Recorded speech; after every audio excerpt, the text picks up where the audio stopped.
अस्सलाम वालेकुम नाजरीन, मैं हूं फर्रुख अब्बास न्यूट्रल बाय जावेद चौधरी। मैं नाजरीन आज की टॉप स्टोरीज जो आपके सामने लेके आए हैं, पहले उनकी सिर्फ हेडलाइंस बता देता हूं, उसके बाद आपको डिटेल्स की तरफ लेके चलूंगा। सबसे पहली स्टोरी है हमारी जी बीजेपी के हवाले से। बीजेपी में बड़ी एक अजीब सी चीज चल रही है जो कि अब जंग के बाद नुमायां होकर सामने आई है और कांग्रेस इस पे अब बहुत ज्यादा तनकीद कर रही है और चीज भी बड़ी अजीबोगरीब सी है कि बीजेपी में रेपिस्ट मौजूद हैं। तो ये डिटेल से स्टोरी आपको बताएंगे। उसके बाद जी 1971 में पाकिस्तान के साथ गद्दारी करने वाले जो साहब थे, आज उन्हें इबरत का निशान बना दिया गया है। ये क्या स्टोरी है, ये भी आपको बताएंगे। एक सोशल मीडिया इन्फ्लुएंसर हैं, उनका मर्डर हो गया है इस्लामाबाद में। कैसे हुआ, किस तरह से इसकी आगे तहकीकात जारी हैं, ये भी आपको बताएंगे। और उसके अलावा एक स्टोरी बहुत ही इंपॉर्टेंट जी के बलूचिस्तान के हवाले से स्टोरी आई है। महरंग बलोच को नॉर्वे के टिकट कौन देता है, ये क्या स्टोरी है, ये भी डिटेल से जानिएगा। अब चलते हैं डिटेल स्टोरीज की तरफ। तो नाज़रीन, सबसे पहली स्टोरी है बीजेपी के हवाले से। बीजेपी पे इल्जामात की भरमार हो गई जी, स्पेशली इस जंग को हारने के बाद। जो पाकिस्तान से इंडिया ये जंग हारा है तो हुकूमती पार्टी बीजेपी और उनकी अब आई हुई है शामत, और कांग्रेस उन पर तनकीद कर रही है शदीद किस्म की, और उनके वो तमाम केसेस जो इससे पहले हाईलाइट नहीं होते थे वो हाईलाइट होने शुरू हो गए। तो कांग्रेस की एक रहनुमा है जिनका नाम है डॉक्टर शमा मोहम्मद, उन्होंने एक प्रेस टॉक की और उन्होंने बड़ी डिटेल से कुछ चीजें बताई जो सुनने के बाद यकीन माने मैं भी जरा परेशान हो गया कि ये पार्टी हुकूमत कर रही है इंडिया के ऊपर। अब मैं आपको वो चीजें बताता हूं जी। वो कहती हैं जी बेटी बचाओ बेटी पढ़ाओ का नारा लगाया था जी मोदी साहब ने, और उन बेटियों के साथ हिंदुस्तान में हो क्या रहा है अब ये सुनिएगा। बीजेपी के एमएलए है राज किशोर किशोरी, ये 2010 में रेप के इल्जामात इन पे लगे और उस वक्त गुजरात के जी वज़ीर आला थे नरेंद्र मोदी साहब, और उन्होंने इनका दिफा किया। राज किशोर केसरी साहब, माजरत खां, इनका ये नाम है जी। और हरियाणा के साबिक स्पोर्ट्स मिनिस्टर हैं जी संदीप सिंह पर जिनसी हिरासानी का इल्ज़ाम लगा है जी, और ये बीजेपी ने कोई कार्रवाई नहीं की इस पर। ओलंपिक मेडलिस्ट खिलाड़ियों को जिनसी तौर पे हिरासा करने वाले ब्रिजभूषण शरण सिंह को भी बीजेपी ने बचाया। जिनसी हिरासानी के इल्जामात बीजेपी के लीडरान पर, मगर एक्शन जीरो है, ये कह रही है जी कांग्रेस, और ये डॉक्टर शमा भी कह रही हैं यहाँ पे। ये फिर वो जी कहती हैं दोबारा, वो कहती हैं जी अवाम न भूले कि कैसे बिल्किस बानो के रेपिस्ट को रिहाई पर माला पहनाई गई और इलेक्शन मुहिम में तकरीर के लिए भी खसूसी बुलाया गया। मणिपुर में जब औरतों के रेप हुए तो एफआईआर भी दर्ज नहीं की गई, और जब वहां की गवर्नर ने शिकायत की तो इसको निकाल दिया गया जी। ये भी है, डॉक्टर शमा ने ये डिटेल बताई है सारी। वो कहते हैं बिहार में जो हो रहा है वो किसी से छुपा हुआ नहीं, लेकिन मोदी खामोश है। तो ये मोदी की है जी डबल पॉलिसी कि उसके साथ जौन सा बंदा है वो जो मर्जी करता रहे, मोदी साहब को उस पर कोई एतराज नहीं, लेकिन अगर उसके कोई मुखालिफ है तो उसे उठा लिया जाएगा। अब आप ये देखें जी, उनके मीडिया को अगर आप देखें तो जो उनके लाडले हैं जैसे अर्नाब गोस्वामी या मेजर गौरव आर्या या बख्शी वगैरह, ये कुछ भी करते रहें तो इनके लिए सब जायज़ है, मोदी उन्हें कभी नहीं रोकेगा। सेम अपनी पार्टी में वो रेपिस्ट को साथ बिठा के बैठा है, पार्लियामेंट में अपने साथ बिठा के बैठा है, उन पर कोई एतराज नहीं, लेकिन जो बेचारे जिनके साथ जुल्म हुआ है वो सड़क पे धक्के खाते फिर रहे हैं, इनमें से किसी को भी इंसाफ नहीं मिला। तो ये है जी मोदी गवर्नमेंट की हकीकत, और ये हम नहीं कह रहे, ये वहां की अपोजिशन पार्टी बोल रही है जो इससे पहले वहां हुकूमत में भी रह चुकी है। लेकिन अगर हम कहेंगे तो आप कहेंगे जी इल्जाम है जी पाकिस्तान को, तो वैसे ही शायद इंडिया से चिढ़ा तो इसलिए हम बोल रहे हैं। ये उनके अपने लोग बोल रहे हैं कि बीजेपी गवर्नमेंट की ये हैसियत है और ये है मोदी साहब की हकीकत कि उनके खाने के दांत और हैं और उनके दिखाने के दांत और हैं। अब चलते हैं जी अपनी नेक्स्ट स्टोरी की तरफ। ये स्टोरी जी मेरे दिल से बहुत करीब है। 1971 के वाकयात का पिछले कुछ दिनों में पाकिस्तान में बहुत तस्करा हुआ, और स्पेशली शेख मुजीबुर रहमान की मिसालें दे के कहा गया कि शेख मुजीबुर रहमान साहब के साथ ज्यादती हुई और गलत हुआ और उसकी वजह से पाकिस्तान जो दो लख्त हुआ। लेकिन उस वक्त मैं ये सोचने पे मजबूर हो गया कि ऐसा कैसे हो सकता है, एक मुल्क क्यों अलग हुआ होगा। तो जब मैंने थोड़ी सी इस पर तहकीक की और थोड़ा सा मैंने कुछ पढ़ा, कुछ देखा इसके बारे में, तो मुझे अंदाजा हुआ तो ये तो इंडिया की एक पूरी साजिश थी, क्योंकि हमारे मुल्क का जो दूसरा हिस्सा था उससे हमारा कोई ज़मीनी रास्ता नहीं था। तो इसका फ़ायदा उठाते हुए जो भारत ने वहाँ पे मुक्ति बानीस को पनपने दिया, उन्हें बनाया, ट्रेनिंग दी, और उसके बाद शेख मुजीबुर रहमान को एक मोहरे के तौर पे इस्तेमाल किया। या शेख मुजीबुर रहमान ने उनके साथ मिलकर ये साजिश रचाई, और उसके बाद पाकिस्तान के उस वक्त 1971 के अंदर दो हिस्से किए गए, जिसे हम पहले मशरिकी पाकिस्तान कहते थे, अब वो बांग्लादेश है।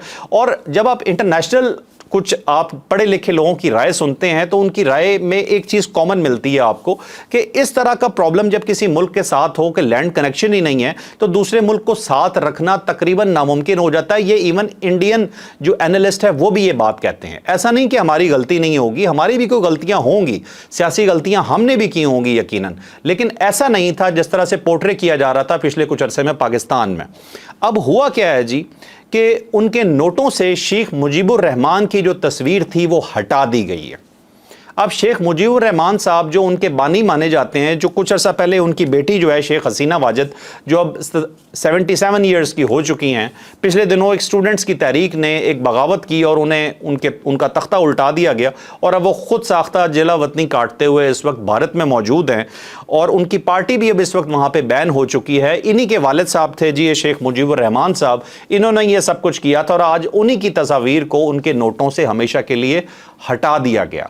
तो पाकिस्तान के साथ मैं साफ अल्फाज में कहूंगा कि जिन्होंने गद्दारी की थी आज कुदरत ने हमें उनसे इंतकाम लेके दिया है कि ये उनकी इज्जत है अपने मुल्क में। और अगर आपको याद हो या थोड़ा सा मैं आपको रिमाइंड करवाता चलूं तो 1971 में जब पाकिस्तान को दो लख्त किया गया था उस वक्त सिर्फ 4 साल के बाद 1975 में शेख मुजीबुर रहमान को उनकी पूरी फैमिली समेत उनकी एक फौजी बगावत में उनका मर्डर कर दिया गया था। उनकी पूरी फैमिली को एक गड्ढे में दफना दिया गया था और शेख मुजीबुर रहमान की बॉडी को गुस्ल देने तक के लिए कोई इंसान मौजूद नहीं था। तो इस शख्स की मिसाल हम अपनी लोकल पॉलिटिक्स में देते हैं तो मुझे उसका लॉजिक कभी भी समझ में नहीं आया। लेकिन बहरहाल ये एक चीज़ थी जो मैं आपके सामने लाया जी कि आज उनका अपना नामो निशान मिट चुका है, इवन उनकी अपनी करेंसी नोटों से। अब चलते हैं जी नेक्स्ट स्टोरी पे। नेक्स्ट स्टोरी जी थोड़ी सी तकलीफ दे है। सना यूसुफ नाम की एक इन्फ्लुएंसर थी, सोशल मीडिया इन्फ्लुएंसर, इस्लामाबाद में G13 में रहा करती थी और उनका मर्डर हो गया। अभी तक की इतलात के मुताबिक हुआ ये कि कोई मेहमान उनके घर आया है और उसने उन्हें शूट किया है और उसके बाद उनकी जान चली गई, उनकी बॉडी को हॉस्पिटल वगैरह मुंतकिल कर दिया गया और अभी इन्वेस्टिगेशन जारी है।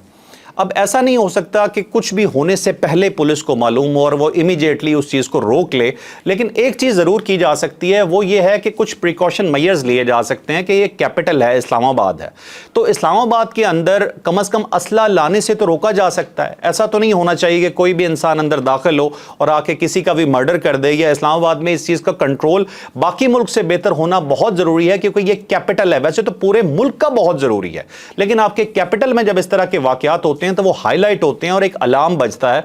तो हम यही रिक्वेस्ट करेंगे कि पुलिस से कि मजीद आपको थोड़ा सा एक्टिव होने की ज़रूरत है। ये एक बच्ची थी, बिल्कुल एक कम उम्र बच्ची थी, चित्राल से इसका ताल्लुक था और गालिबन किसी सियासी फैमिली से चित्राल के ये ताल्लुक रखती थी और इनका मर्डर हुआ है। वो उम्मीद करते हैं कि जल्द अज जल्द इन्हें इंसाफ मिलेगा। तो नेक्स्ट स्टोरी जी बहुत ही इंपॉर्टेंट स्टोरी है। DGI इस्पियार साहब ने बलूचिस्तान के हवाले से बात की है जी और उन्होंने बहुत सख्त और सीधे पैगाम दिए हैं। उन्होंने साफ कहा कि बलूचिस्तान के अंदर इंडियन प्रॉक्सीज काम कर रही हैं और ये जो फजूल किस्म की बात की जाती है कि कोई बलूचिस्तान को अलग करने की कोशिश की जाएगी तो ये नामुमकिन है, ठीक है। और इसके अलावा उन्होंने कुछ एक सवालात उठाए हैं। मैंने खैर जब ये सवालात देखे तो मुझे वो बड़े मायनी खेज लगे। डॉक्टर मारंग बलोच की तरफ मतलब गालिबन उनका इशारा था, उन्होंने डॉक्टर सिर्फ कहा, उन्होंने कहा उन्हें नॉर्वे की टिकट कौन देता है, यहूद और हिंद उन्हें इतना पसंद क्यों करते हैं, क्यों उन्हें सोशल मीडिया ये इतना उठाया जाता है, मतलब एक पूरी कंपेन उनकी वहाँ पे क्रिएट की जाती है। तो ये वाली उन्होंने तमाम बातें की तो बातें बिल्कुल वजनी लग रही हैं और बातें बिल्कुल ठीक लग रही हैं कि मारंग बलोच के मुतालिक मैं तो पहले भी ये कहता रहा हूँ कि ये खातून जो है ये बाकायदा किसी दूसरे मुल्क की या स्ट्रेट कहूँ तो भारत की एजेंट महसूस होती हैं जिस तरह की ये हरकतें करती हैं। DGI इस्पियार साहब ने एक और भी यहाँ चीज़ मेंशन की कि वो तो एक तरफ ये कहती हैं कि जी कि मैं स्कॉलरशिप पे पढ़ी हूँ, तो दूसरी तरफ ये बैरून मुल्क जो इतने बड़े बड़े दौरे करती हैं और ये सारे इनके जो जलसे जुलूस होते हैं इसका खर्चा कहाँ से आ जाता है। तो बात बड़ी लॉजिकल है। ये जो कुछ लोगों को इस चीज़ का बड़ा शौक होता है कि वो कहते हैं जी कि मिसिंग पर्सनस और ये वो, बाद में पता चलता है वो मिसिंग पर्सनस जो हैं दहशतगर्दों के अंदर कहीं ना कहीं से मिल रहे होते हैं, लेकिन यहाँ पे एक झंडा उठा के भागा जा रहा होता है और कहा जा रहा होता है जी कि मिसिंग पर्सनस हैं। मैं ये नहीं कहता किसी बेगुनाह को उठाया जाए, ना ही कोई भी जी शऊर पाकिस्तानी ये बात कर सकता है, लेकिन جب ہم یہ دیکھتے ہیں کہ جن کے نام کے ساتھ مسنگ پرسن لگایا جاتا ہے بعد میں وہ ہمارے جعفر ایکسپریس کے واقعات میں انوالو ہوتے ہیں، ہمارے بچوں کے مرڈرز میں وہ وہاں پہ انوالو ہوتے ہیں، وہاں بے گناہ پنجابی مزدوروں کے قتل میں وہ لوگ انوالو ہوتے ہیں، بے گناہ پاکستانیوں کے قتل میں انوالو ہوتے ہیں، ریاست پاکستان کے خلاف بغاوت میں وہ انوالو ہوتے ہیں، تو ان لوگوں پر رحم کیسے کھایا جا سکتا ہے؟ تو یہ ڈیفرینشیٹ کرنا بہت ضروری ہے کہ کون سا آپ کا حقیقی کوئی مسنگ پرسن ہے، اور دوسری سائڈ پہ جیسے ہم مسنگ پرسن کہہ رہے ہیں کیا وہ کوئی دہشت گرد تو نہیں ہے؟ تو بلوچستان میں اس وقت ایک بڑے سوئفٹ آپریشن کی ضرورت ہے جس کے اندر اس پورے گند کو، اس بی ایل اے کو صاف کر دیا جائے یہاں سے۔ ہم تنگ آ چکے ہیں روز یہ سن کے کہ آج ہمارے بھائی وہاں پہ شہید ہو گئے، آج اتنے لوگ شہید ہو گئے، ہمارے فورسز پہ اٹیک ہو رہے ہیں، تو یہ چیز ناقابل برداشت ہو چکی ہے۔ اور یہ مہرنگ بلوچ ٹائپ لوگ جو ہیں، جو بی ایل اے کے پولیٹیکل ونگ کہلاتے ہیں، ان لوگوں کو سخت سے سخت سزا دینی چاہیے کہ دوبارہ کوئی یہ جرت نہ کر سکے کہ ریاست پاکستان کے خلاف کوئی بات کرے۔ تو ناظرین، یہ تھا آج کا ویلاگ، یقیناً آپ کو پسند آیا ہوگا۔ لائک شیئر سبسکرائب کرنا بالکل نہ بھولیے گا۔ اجازت دیجیے، اللہ حافظ۔ پاکستان زندہ باد۔